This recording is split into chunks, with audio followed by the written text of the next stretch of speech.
Retrieval Augmented Generation, or RAG, is a method of providing an LLM with data that it was not already trained on in order to improve its results.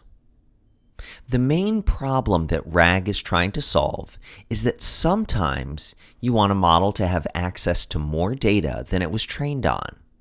For example, you might want the model you're using to know about a private data source or data that occurred after its training cutoff date.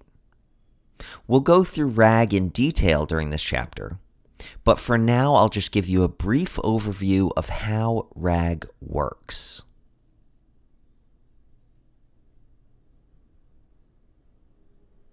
There are two main parts of the RAG process, and here's a diagram of the first part, which is called indexing. This is when the external data sources are ingested and stored.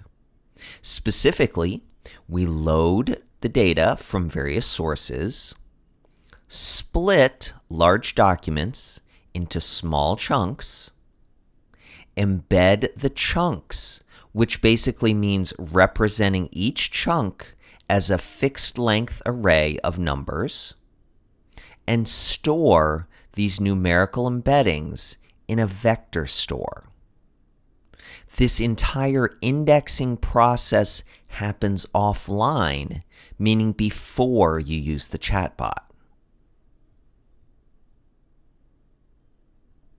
The second part of the RAG process is retrieval and generation, which happens at runtime, meaning when you're using the chatbot.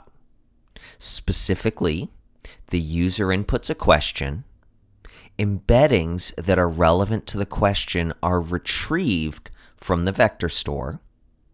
Those embeddings are actually added to the prompt that is passed to the model, and the model generates the answer like usual. Notice that the external data you provide is not used to retrain or modify the LLM in any way. Instead, the relevant parts of the external data are added to the prompt and used as additional context by the model.